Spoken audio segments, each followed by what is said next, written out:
Assalamualaikum warahmatullahi wabarakatuh. Bismillahirrahmanirrahim. Alhamdulillahirabbil alamin. Wassalatu wassalamu ala asyrafil anbiya wal mursalin Sayyidina Muhammad wa ala alihi wa sahbihi ajma'in. Rabbi shrah li sadri wa yassir li amri wahlul 'uqdatam min lisani yafqahu qawli. Amma ba'du. Yang saya banggakan seluruh mahasiswa-mahasiswi yang mengikuti perkuliahan saya, mata kuliah ke-PGRI-an. Pada kesempatan hari ini kita akan membahas tentang konsep dasar PGRI. Tentu semoga kalian semua dalam keadaan sehat walafiat, bisa mengikuti perkuliahan saya dengan baik dalam rangka untuk mempertajam keilmuan di bidang ke-PGRI-an, bahwa pada hari ini kita akan membahas pada bab 2, yaitu dengan materi konsep dasar PGRI. Nah, tentu Persatuan Guru Republik Indonesia yang kita singkat dengan PGRI merupakan organisasi di mana Indonesia yang anggotanya berprofesi sebagai guru. Seperti apa yang sudah saya sampaikan pada pertemuan sebelumnya. Dan organisasi ini tentu merupakan organisasi yang didirikan dengan semangat juang para guru pada zaman Belanda saat itu. Sehingga saat ini bahwa PGRI memiliki afiliasi dengan Asian Council of Teachers. PGRI juga tergabung dalam Education International, sebuah organisasi guru di dunia yang terdiri dari 172 negara, yang salah satunya adalah PGRI. Bahwa PGRI sebagai tempat terhimpunnya segenap guru dan tenaga kependidikan lainnya merupakan organisasi perjuangan, merupakan organisasi profesi, dan organisasi ketenagakerjaan yang berdasarkan pada Pancasila, bersifat unitaristik, independen, dan non-partai politik. Secara aktif tentu menjaga, memelihara, dan mempertahankan serta meningkatkan terhadap anggotanya, pengurusnya, dan semua stakeholder yang ada di dalam organisasi PGRI ini. Tentu PGRI dijiwai oleh semangat kekeluargaan, kesetiakawanan, sosial yang kokoh, serta sejahtera lahir dan batin, dan kesetiakawanan organisasi baik nasional maupun internasional. Tentu PGRI sebagai organisasi perjuangan yang mengembangkan amanat dan cita-cita proklamasi 1945 menjamin dan menjaga dan serta mempertahankan keutuhan dan kelangsungan negara kesatuan Republik Indonesia dengan membudayakan nilai-nilai luhur Pancasila. Oleh karena itu, guru sebagai salah satu pilar pelaksana pembangunan pendidikan dituntut untuk memiliki integritas dan kemampuan profesional yang tinggi agar mampu melaksanakan dharma baktinya dalam mencerdaskan kehidupan bangsa. Oleh karena itu, bahwa PGRI tentu memiliki konsep dasar di mana bahwa PGRI merupakan wadah tempat terhimpunnya segenap guru dan tenaga kependidikan lainnya sebagai organisasi perjuangan, tentu berlandaskan pada Pancasila. Melalui wadah PGRI, sesama anggota mengembangkan profesinya, berjuang memecahkan masalah untuk anggota dengan tanpa henti, serta meningkatkan kesejahteraan anggota untuk kejayaan PGRI ke depan. Nah, lalu berikutnya bahwa PGRI memiliki tujuan. Memiliki tujuan bahwa PGRI sebagai organisasi perjuangan, organisasi profesi dan ketenagakerjaan memiliki tujuan. Memiliki tujuan bahwa pertama adalah mewujudkan cita-cita proklamasi kemerdekaan negara kesatuan Republik Indonesia yang berdasarkan pada Pancasila dan Undang-Undang Dasar 1945. Itu yang tujuan yang pertama. Tujuan yang kedua adalah berperan serta aktif mencapai tujuan nasional dalam mencerdaskan kehidupan bangsa dan membentuk manusia Indonesia yang seutuhnya. Ini tertuang dalam tujuan pendidikan nasional. Kalau tujuan yang pertama tentu tertuang dalam Undang-Undang Dasar 1945. Tujuan PGRI yang kedua tertuang dalam tujuan pendidikan nasional, yaitu berperan aktif mencapai tujuan nasional dan mencerdaskan kehidupan bangsa dan mempersatukan manusia Indonesia yang seutuhnya. Itu yang kedua.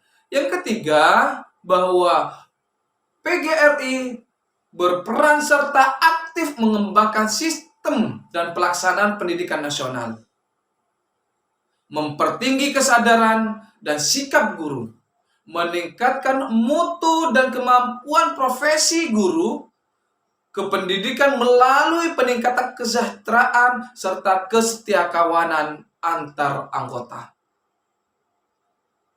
Itu tujuan PGRI. Yang berikutnya adalah tugas dan fungsi PGRI. Tentu dengan lahirnya organisasi ini, yaitu organisasi PGRI, juga mengemban yang namanya tugas mulia. Mengemban tugas mulia. Nah, apa tugasnya itu? Yang pertama adalah bagaimana mampu meningkatkan keimanan dan ketakwaan terhadap Tuhan Yang Maha Esa, baik anggota maupun pengurus. Terus yang berikutnya adalah membela, mempertahankan, dan mengamankan dan mengamalkan Pancasila.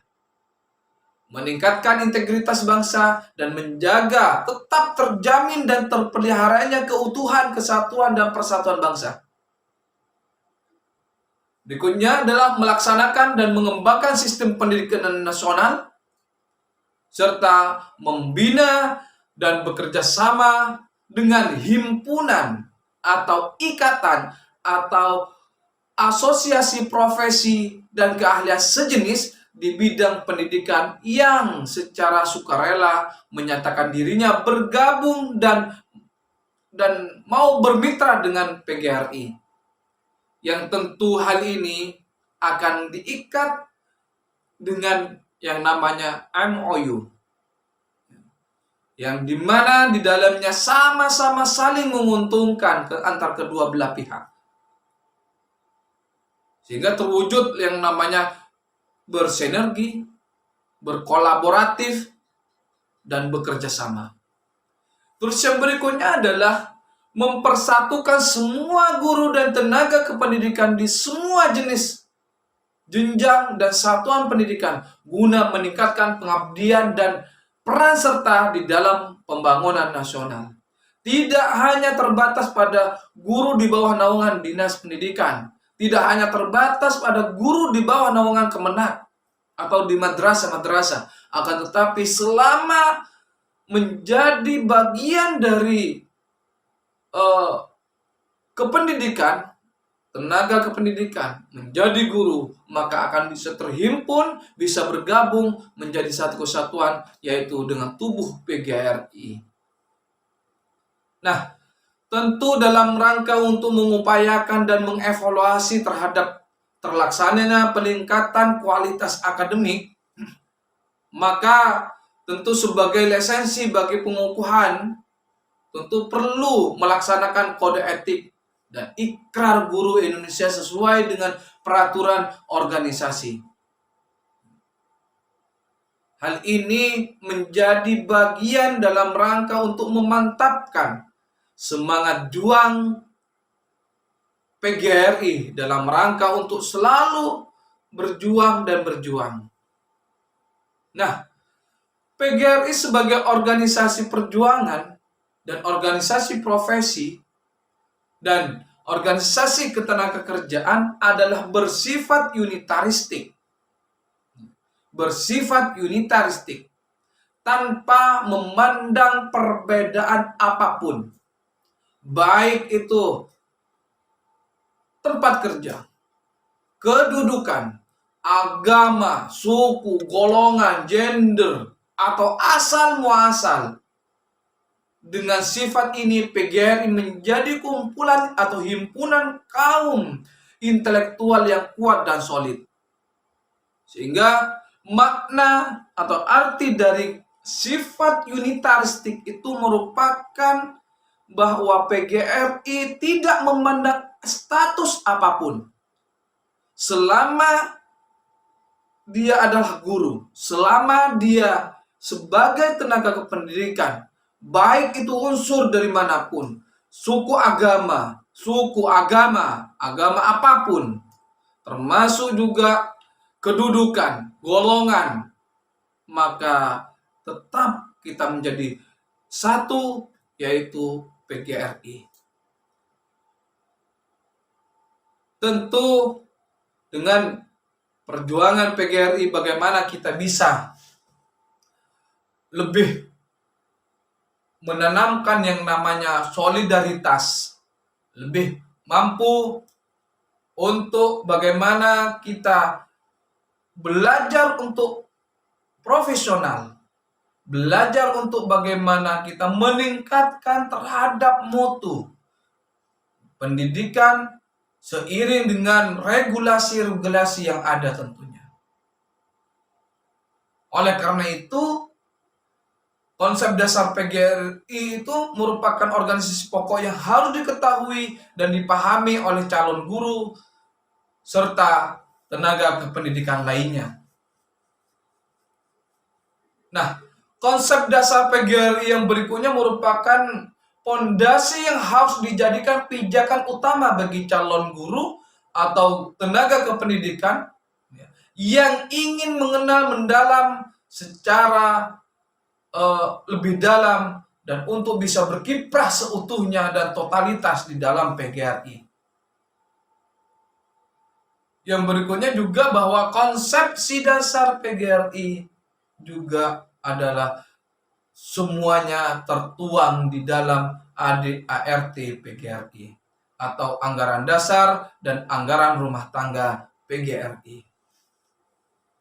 Nah, lalu pengertian dan dasar PGRI itu bahwa PGRI merupakan wadah tempat terhimpunnya segenap guru dan tenaga kependidikan sebagai organisasi perjuangan dan profesi ketenagakerjaan dan kesejahteraan yang berlandaskan pada Pancasila. Tentu PGRI secara aktif memelihara dan mempertahankan serta meningkatkan persatuan dan kesatuan yang dijiwai semangat kekeluargaan, kesetiakawanan yang kokoh, kesejahteraan lahir dan batin, dan juga kesetiakawanan dalam organisasi baik nasional maupun internasional. Berjuang, semangat juang PGRI-nya tentu dengan berlandaskan pada 3 hal, yaitu bagaimana semangat PGRI-nya mampu untuk mengaktualisasikan dari sifat PGRI itu sendiri. Yang pertama adalah unitaristik, independen, dan demokratis. Seperti apa yang sudah tadi saya sampaikan, bahwa unitaristik itu merupakan tidak memandang kedudukan agama, suku, golongan, dan asal muasal seseorang. Itu adalah unitaristik. Yang kedua adalah independen, bahwa PGRI berdiri tanpa atau tidak berada di bawah naungan apapun,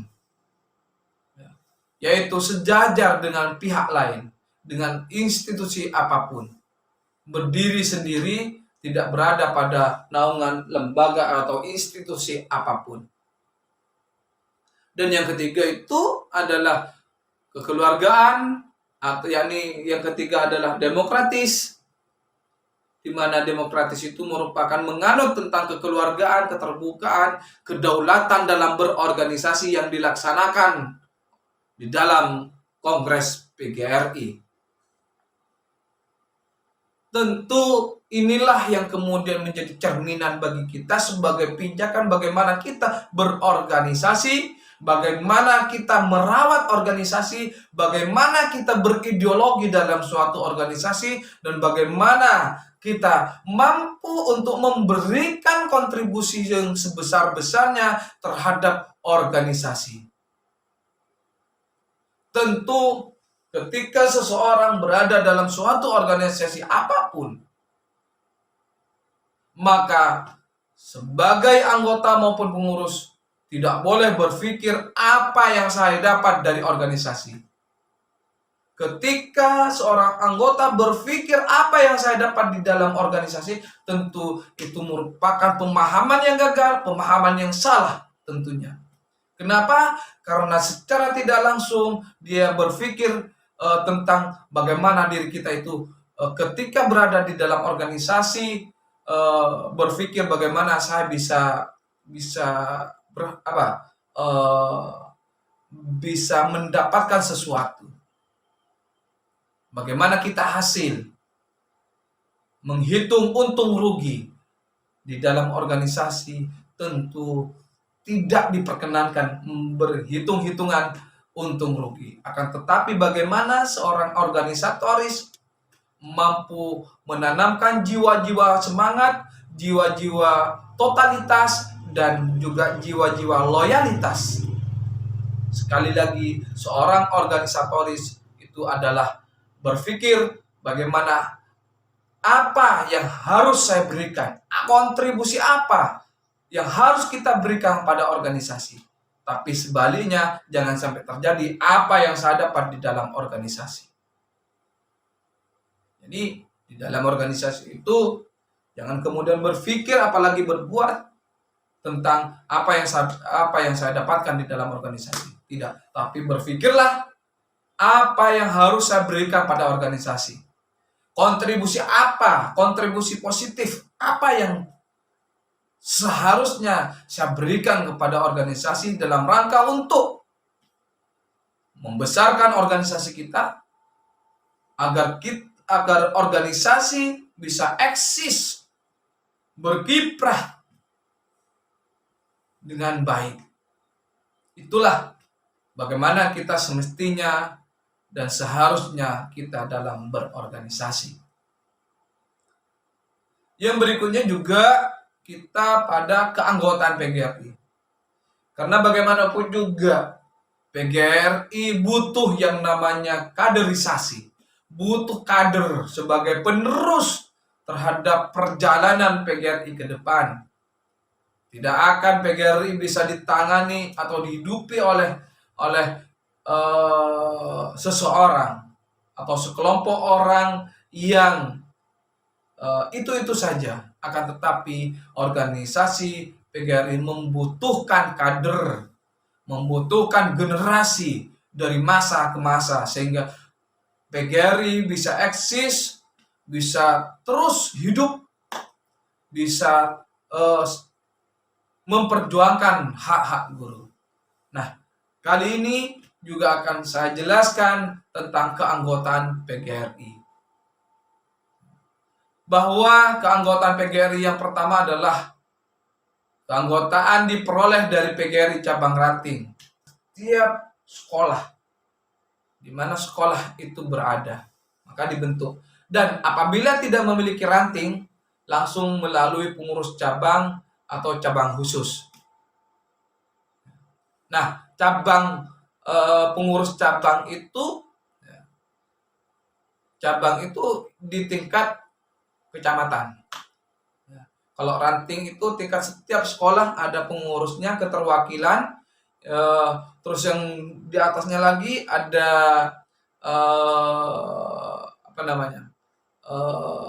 pengurus cabang yang notabene itu adalah tingkat kecamatan atau cabang khusus. Kalau cabang khusus merupakan cabang di mana dibentuknya suatu pengurus, yaitu cabang khusus di mana di dalam suatu perguruan tinggi.